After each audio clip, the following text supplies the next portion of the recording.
Bonjour, c'est Cryptoly, j'espère que vous allez bien. En ce mardi 23 avril 2024, on se retrouve aujourd'hui pour parler crypto-monnaie, pour parler Bitcoin, et on va commencer par les nouvelles dans lesquelles la SEC est dans une situation un petit peu compliquée, en tout cas un peu absurde. C'est l'idée que j'en ai. Nous avons les avocats de la SEC qui sont partis tout simplement, qui ont démissionné suite à un jugement du juge du Utah sur une problématique crypto, et en l'occurrence, le juge a noté que le cas était géré de façon totalement abusive et qu'il y avait des faux statements, donc c'est très grave comme accusation, et en tout cas, c'est intéressant de voir la réaction que l'on peut avoir et surtout la typologie d'articles que l'on a par rapport à ça. Normalement, c'est le genre de news qui passe totalement inaperçu, sauf que quand on parle de la SEC, bah forcément, c'est pas le cas. Surtout que, oui, la SEC d'actions abusives, notamment quand on regarde Ripple, et c'est ce que fait Ripple, justement, il explique que l'amende de 2 milliards de dollars est totalement abusive et que ça fait partie justement de la notion d'intimidation que l'on retrouve de la SEC par rapport à l'univers des cryptos, et que normalement ce serait plus 10 millions d'amendes qui devraient être statuées et non pas 2 milliards. C'est vrai que systématiquement nous sommes sur des montants qui sont totalement absurde en crypto, et nous avons toujours une pression très très forte au niveau de la réglementation. Et je pense que ce sera un des moments de la libération des crypto-monnaies à partir du moment où on se retrouvera sur une réglementation US qui sera structurante pour l'écosystème crypto. Alors oui, ce sera réglementé, mais au moins on n'aura pas en fait tout simplement la SEC qui agira comme bon lui semble. À côté, nous avons Ethereum versus le restaking, un article de Journal du Coin qui est très intéressant sur Eigenlayer. C'est des informations qui ont commencé à tomber sur X, comme quoi Eigenlayer ne serait pas capable de déverser, de donner le rendement qui a été promis, parce que principalement, ils ont trop de TVL. On parle de 14 milliards de dollars qui ont été déposés sur Eigenlayer. Je rappelle rapidement ce qu'est Eigenlayer. C'est un protocole qui va utiliser les Ethers qui protègent la blockchain Ethereum, donc qui sont stackés pour protéger d'autres protocoles et justement récupérer un rendement supplémentaire. La problématique, c'est que on aurait les yeux qui seraient plus gros que le ventre et que justement les AVS, qui servent principalement dans la validation, ne seraient pas capables de pouvoir gérer le montant total qui a été déversé. Et donc la problématique que l'on a, c'est est-ce qu'ils vont être capables de verser le rendement qui a été affiché ou partiellement, donc c'est-à-dire répartir le rendement qu'ils sont capables de générer sur la totalité du montant qui a été déposé du coup sur Eigenlayer, et à ce moment-là, en effet, le rendement serait bien moindre, et quel va être l'impact de ça? C'est-à-dire, est-ce que les personnes vont retirer leurs fonds? Après, personnellement, je pense qu'il n'y aura pas de retrait de fonds sur Eigenlayer, tant que l'airdrop ne sera pas tombé, et tant qu'il y aura une possibilité de farmer un airdrop. C'est un petit peu, de toute façon, le momentum du moment, c'est farmer les airdrops. Ensuite, momentum du moment, oui, nous avons encore, donc très beau protocole, je vous en avais parlé déjà depuis très longtemps, qui est un protocole d'Epin, donc de l'infrastructure décentralisée, qui lance à côté sa Layer 1 qui s'appelle Neura, qui va être spécialisée dans l'IA. Très intéressant à suivre, c'est en testnet actuellement, ne cherchez pas, il n'y a pas de token, ça va être un protocole qui va utiliser justement l'infrastructure de Anchor pour pouvoir structurer globalement tout ce qui se propose autour de l'intelligence artificielle. Ça va être vraiment très très intéressant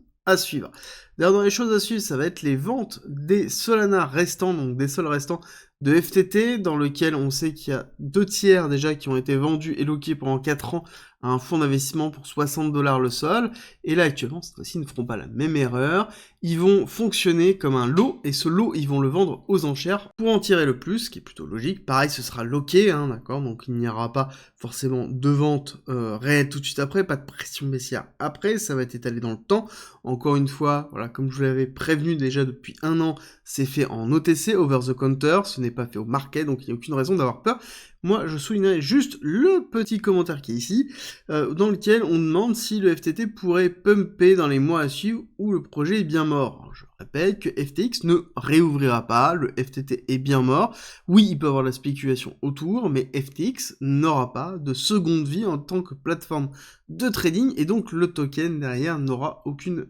utilité, à part être une forme de meme coin qui représente ce qui était à un moment donné FTX.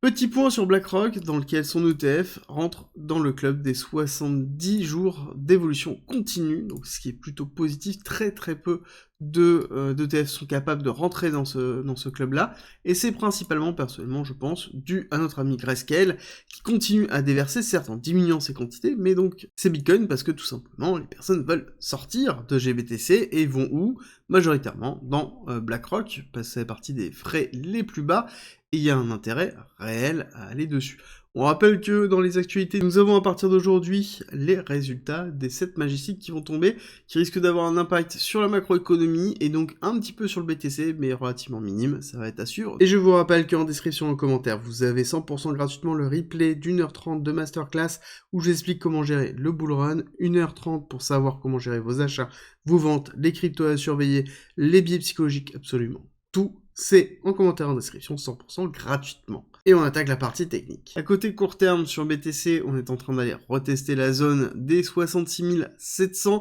On retourne ici dans la zone des 0,5 d'une continuité baissière. Ce qui est intéressant de voir, et ce que je vise personnellement, ça reste toujours ici 69 000, 70 000, c'est quoi? C'est les 786 du retracement de Fibonacci, et c'est un petit peu ce que l'on a l'habitude de faire quand on regarde ici le retracement qui a été effectué, 786, donc on serait dans une logique, et personnellement, tant qu'on n'arrive pas là, je me dis que on n'aura pas suffisamment créé de momentum un peu haussier, justement pour dynamiser les cours, et forcer après derrière les shorters agressifs. Et dans tous les cas, j'ai tendance à penser que les shorters qui se trouvent et qui se positionnent ici, en fait dans cette poche de liquidité au-dessous de 72 000, vont défendre leur position et donc vont pousser à la baisse, et ça confirmerait dans tous les cas quoi? La mise en place du ranging avec borne haute, borne basse, et on oscille entre les deux bornes le temps qu'il y ait une résolution, et une résolution qui arriverait tout simplement avec quelques semaines après le halving, une fois qu'on aurait aussi une macroéconomie qui respire, et derrière un oubli des tensions qu'on a pu avoir un petit peu partout. D'autre part, au niveau des altcoins, très intéressant de voir qu'on a la dominance qui est en train de s'effondrer tout doucement, donc ça veut dire qu'on a un petit transfert de liquidité, on pourrait se dire qu'on pourrait se diriger vers une alt season. Je pense que c'est pas propice du tout, encore pour l'instant, et quand on regarde Ethereum sur BTC, on voit qu'on a un Ethereum BTC qui a totalement cassé ici sa résistance, en tout cas son support, pardon, dans lequel certainement ça va devenir une résistance par la suite, et là pour moi on est en train de se diriger doucement dans les alentours de 0,04, 0,043, donc c'est un niveau très intéressant qu'il va falloir défendre sur le long terme, pour pouvoir avancer sur tout ce qui est EVM compatible, parce qu'Ethereum, ça représente Ethereum, tout à fait, ETH, mais pas que, ça représente tout ce qui est EVM compatible, donc tout ce qui est Polygon, tout ce qui est Matic, tout ce qui est Layer 2, Arbitrum, Starknet, etc., ne pourra décoller que si Ethereum décolle. Si on prend un petit peu ce qui se passe aussi, on voit que oui, il y a un petit retour au niveau des alts, une petite accélération, mais ça reste vraiment très faible. Quand on regarde le mouvement général, on est toujours vraiment majoritairement en sous-performance sur une grosse partie des alts, donc on n'a pas d'alt season pour l'instant, et on reste vraiment structuré. Le marché, pour moi, si je dois vraiment résumer, se positionne dans une phase où on est dans une phase de respiration, on a fini le halving, on a une macroéconomie qui n'est pas propice au retour des liquidités, on va avoir des nouvelles qui vont être intéressantes sur la macro, au niveau de la macro en elle-même, mais aussi au niveau des actions sur les différents sets magistiques, dans lesquels on va avoir des chiffres qui vont être plutôt positifs, je pense, qui vont avoir un petit impact sur le S&P 500 et le Nasdaq, et à terme, je pense qu'on retournera, encore une fois, sur un retest baissier sur les 60K, avant de potentiellement repartir. Encore une fois, on prend du recul. Ici, nous faisons une vision court terme. On n'oublie pas de prendre du recul, nous sommes toujours sur un test de la TH, nous n'avons pas cassé les 60 000,